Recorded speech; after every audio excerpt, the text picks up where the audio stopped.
আমার বন্ধুগণ, রাসূল পাক সাল্লাল্লাহু আলাইহি ওয়াসাল্লাম জিহাদের ময়দানে সাহাবায়ে কেরামদেরকে প্রস্তুত করছেন জিহাদের জন্য। সাহাবীরা তৈরি হয়েছেন, লড়াই হবে মুতার প্রান্তরে। 3000 সাহাবীকে রাসূল রিক্রুট করলেন। 1 লক্ষ রোমান সৈন্য, তদানীন্তন পৃথিবীর সুপার পাওয়ার, সজ্জিত অস্ত্র সজ্জিত বাহিনী চলে এসেছে তারা মুতার প্রান্তরে। রাসূল 3000 তৈরি করলো, ওদিকে 1 লাখ আর এদিকে কয় হাজার। হুজুর নিজে এই জিহাদে যাননি। রাসূল পাক বললেন, এই জিহাদের ময়দানে সেনাপতির দায়িত্ব পালন করবে আমার পালক পুত্র যায়েদ। কোথায় তুমি? যায়েদ দাঁড়িয়ে গেলেন। 2 নম্বরে এই জিহাদের সেনাপতির দায়িত্ব পালন করবে আমার চাচাতো ভাই জাফর বিন আবি তালেব। কোথায়? দাঁড়িয়ে গেলেন তিনি। 3 নম্বরে দায়িত্ব পালন করবে আমার সাহাবী আব্দুল্লাহ বিন রাওয়াহা। কোথায় তুমি? তিনিও দাঁড়িয়ে গেলেন। রাসূল তাদেরকে বললেন যে তোমরা চলে যাও, তোমাদের ঘরে গিয়ে বিবি বাল বাচ্চা মা বাপের কাছ থেকে সালাম করে আসো। আমার বন্ধুগণ, জিহাদের ময়দানে সেনাপতি কয়জন লাগে? হুজুর বললেন কয়জনের কথা? 3 জনের কথা। তার মানে হলো কারো বুঝতে কোনো কষ্ট রইল না, এই জিহাদের ময়দানে 3 জনের নাম যে নবীজি ঘোষণা করেছেন, এর ভিতর থেকে একজনও ফিরে আসবে না। বোঝা হয়ে গিয়েছে।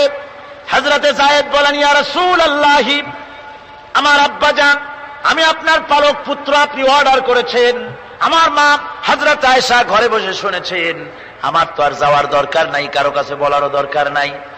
হযরতে জাফর বিন আবি তালেব চলে গেলেন নিজের বাড়িতে। যে ডাক দিয়ে বলে, বিবিরে, আল্লাহ রাসূল আমাকে জিহাদের ময়দানে সেনাপতির দায়িত্ব দিয়েছেন, আমি তোমাকে বলতে এসেছি, সালাম করতে এলাম। তোমার সঙ্গে একসঙ্গে দীর্ঘদিন আমি ছিলাম, কোন হক তোমার আদায় করতে হয়তো পারি নাই, হয়তো জুলুম করেছি, অথবা আমার দ্বারা তোমার অধিকার নষ্ট হয়েছে। কিছু যদি কোনো ভুল ত্রুটি হয়ে থাকে, আল্লাহর হস্তে আমারে মাফ করে দিও। বিবি বলে, প্রাণের স্বামী, রাসূলুল্লাহ আপনাকে জিহাদের ময়দানের জন্য নির্বাচিত করেছেন, আমি আপনাকে ফিরে থাকতে বলতে পারবো না। সুতরাং আমি আল্লাহর দরবারে দোয়া করি।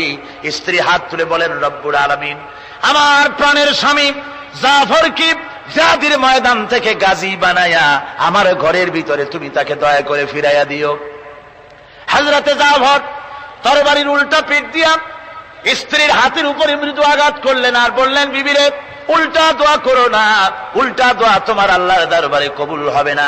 যেহেতু নবীজি আমার নাম 2 নম্বরে ঘোষণা করেছেন, আমার আগেও একজন আছে, পরেও আর একজন আছে। ও বিবি, নির্ঘাত ওই মুতার প্রান্তরে আমি শহীদ হয়ে যাব, জনমের মতো দেখা করতে আসলাম, এই জীবনে তোমার সাথে আমার আর দেখা হবে না। আমার বন্ধুগণ, হযরতে জাফরের স্ত্রী কাঁদতেছেন, বিবি বাচ্চাগুলা কান্দে। হযরতে জাফর বলেন, বিবিরে, এই বাচ্চাগুলি রেখে গেলাম, যেই রাস্তায় আমি জীবন দিতে যাচ্ছি, এই রাস্তায় আমার ছেলেগুলোকে তুমি তৈরি করবে। সালাম করে তিনি চললেন। বিবি কাঁটা কবুতরের মতো জমিনে ছটফট করতেছে, কাঁদতেছি, আর পিছনে পিছনে ছোট্ট ছোট্ট ছেলে মেয়েগুলি আব্বা আব্বা বলে চিৎকার মেরে দৌড়াতেছি। হযরতে জাফর একবারও পিছনের দিকে তাকায় দেখলেন না কারা কান্দে। হযরতে আব্দুল্লাহ বিন রাওয়াহা তিনি চলে গেলেন বাড়িতে। হযরতে আব্দুল্লাহ বিন রাওয়াহা বাড়িতে গিয়ে, সেই রাত্র ছিল তার বাসর সজ্জা, ফুল সজ্জার রাত ছিল, নতুন বিবাহ করেছেন। বাড়িতে গিয়া শোনেন বিবি কোরআনে কারীম তেলাওয়াত করতেছেন। হযরতে আব্দুল্লাহ বলেন, রুমের বাইরে দাঁড়িয়ে, বিবিরে, আমি তোমার স্বামী আব্দুল্লাহ এসেছি, আমার সালাম নাও, কোরআন পড়া একটু বন্ধ করো। রাসূলুল্লাহ আমাকে জিহাদের সেনাপতি বানিয়েছেন, আমি জিহাদে যেতেছি, নতুন বিবাহ হলো, কোনো হক তোমার আদায় করতে পারি নাই, তুমি আমাকে মাফ করে দিও, আল্লাহর হস্তে আমার উপর কোনো দাবি রেখো না। বিবি বলে, প্রাণের স্বামী, কোনদিন আপনাকে দেখি নাই, কোন রকম একটু দেখেছি, আর আমি মদিনার এক সুন্দরী মেয়ে, আপনি আমাকে ভালো করে দেখলেন না। আমার প্রাণের স্বামী, একবার আপনি ঘরে আসেন। স্বামী বলে, ওগো স্ত্রী, ঘরের ভিতরে আমি যাব না, ঘরের ভিতরে গেলে বলে তোমাকে দেখলে আমার মনের ভিতরে প্রেম ডাকবে, তোমার প্রতি আমার ভালোবাসা জন্মাবে, আমি ঘরের ভিতরে ঢুকতে চাই না। স্ত্রী বলে, প্রাণের স্বামী ঘরের ভিতরে যদি আসেন, আল্লাহর কসম আমি কোনো প্রেম নিবেদন করব না, আমি শুধু প্রাণ ভরে আপনার চেহারাটা একটা বার আমি শুধু দেখে রাখতে চাই, যাতে করে কিয়ামতের দিন লক্ষ কোটি কোটি মানুষের ভেতরে আপনাকে আমি স্বামী বলে যেন চিনে নিতে পারি। হযরত আব্দুল্লাহ বলেন, ওগো স্ত্রী, যদি এই ইরাদা তোমার হয় আর যদি তুমি ধৈর্য ধারণ করে থাকতে পারো, তাহলে কিয়ামতের দিন আল্লাহ রাব্বুল আলামিন আমি যার জন্য জান দিতে যেতেছি ওই মাবুদ মেহেরবান জান্নাতের ভেতরে তোমাকে আমাকে স্বামী স্ত্রী হিসাবে পরিচয় করাইয়া দিবেন। 3000 সৈন্য নিয়ে সাহাবায়ে কেরাম আর এই সেনাপতি সব চললেন। মুতার প্রান্তরে লড়াই হলো।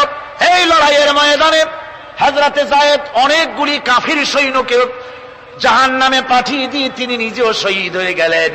এবার জাফর হাতে তরবারি আর এক হাতে ঝান্ডা নিয়ে এগোচ্ছেন সামনের দিকে। কাফেরেরা হযরত জাফরকে ঘিরে ফেলে দিল। আমার বন্ধুগণ, কাফেরেরা ঘিরে ধরে তরবারির আঘাত করলো জাফরের ডান হাত কেটে ঝুলে পড়লো। হযরতে জাফর এবার বাম হাতে তরবারি উঁচু করে ধরেছেন। এবার বাম হাতে কোপ দিল ওরা। এই কাটা দুইটা হাত দিয়ে বুকের সাথে হযরতে জাফর ইসলামের পতাকাটাকে জড়ায় ধরলেন। পাশের সাহাবীকে ডেকে বলেন, ও রাসূলুল্লাহর সাহাবী শোনো, আল্লাহর নবীকে আমার সালাম বলে দিও আর শোনায়া দিও, জীবনের শেষ মুহূর্ত পর্যন্ত ইসলামের পতাকা উঁচু করে রেখেছিলাম, মাটিতে পড়তে দেই নাই। আমার মনে হয় আমি এখন শহীদ হয়ে যাব, যেহেতু আমি এখন আমার নাকের ভিতরে আল্লাহর জান্নাতের সুঘ্রাণ পেতেছি।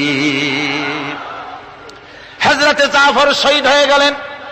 হযরতে আব্দুল্লাহ বিন রাওয়াহা, হযরতে আবু উবাইদা দুজনে মিলে ছুটলেন ঝান্ডা ধরার জন্য। ওনারা বলেন, এগিয়ে গিয়ে দেখি সামনের পরে দূরে পতাকা উঠতেছে। ভাবলাম আমরা যাওয়ার আগে ইসলামের পতাকা কে ধারণ করলো। কাছে গিয়ে দেখি হযরতে জাফরের ডান হাত কাটা, বাম হাত কাটা, দুইটা পা কাটা, দেহটা একদিকে পড়ে আছে আর শুধু মাথাটা এক পাশে পড়ে থেকে ইসলামের পতাকা কামড়ায় ধরে উঁচু করে রেখে দিয়েছেন। আমার বন্ধুগণ, হযরতে আবু উবাইদা বলেন, আমি হযরতে সাদের, হযরতে জাফরের হাত পা মাথা মস্তক একত্রিত করে তার পা থেকে শুরু করে মাথা পর্যন্ত চুমা খাইলাম। তাকে জানাজা করে দাফন করে রাখলাম কবরের ভিতরে। রাতের বেলায় স্বপ্নে দেখি হযরতে জাফর আল্লাহর জান্নাতের ভিতরে ফেরেশতাদের সঙ্গে উড়ে বেড়াতেছেন। আমি জিজ্ঞেস করলাম, ও জাফর, আল্লাহ তোমার সাথে কি ব্যবহার করেছেন? হযরতে জাফর বলেছেন, ওগো আবু উবাইদা, আল্লাহ রাব্বুল আলামিন আমাকে বলেছেন, জাফর রে, আমি তোমার শাহাদাতে খুশি হয়েছি, তুমি আমার কাছে আর কি চাও? হযরতে জাফর বলেন, আয় আল্লাহ পাক, কিচ্ছু চাই না, শুধু একটা দাবি, দুনিয়ায় তুমি মেহেরবানি করে আমাকে পাঠায়া দাও আর একবার যদি যেতে পারি, তাহলে তোমার দুনিয়ার বুকে তোমার দিন কায়েমের জন্য কাফেরদের বিরুদ্ধে লড়াই করে আমার জীবনটা আর একবার দিয়ে আসি। আমার বন্ধুগণের জন্য আল্লাহ রাসূল বলেছেন, হাদিস শরীফে এসেছে, আমার ইচ্ছে হয় জিহাদ করি, শহীদ হই, আবার যদি জিন্দা হই, আবার জিহাদ করি, শহীদ হই, আবার যদি জিন্দা হতে পারি তাহলে আবার জিহাদ করি, আবার শহীদ হই। শাহাদাতের মর্যাদা সম্পন্ন মউত আর পৃথিবীতে হতে পারে না। আমার ভাইরা, ইসলামের জন্য জান দেওয়ার জন্য, মাল দেওয়ার জন্য সাহাবায়ে কেরাম এভাবে প্রস্তুত ছিলেন। নিজেদের জীবন তারা আল্লাহর সামনে নজরানা পেশ করেছেন, শহীদ হয়েছেন, আল্লাহ দ্বীন কায়েমের জন্য তারা প্রচেষ্টা করেছেন।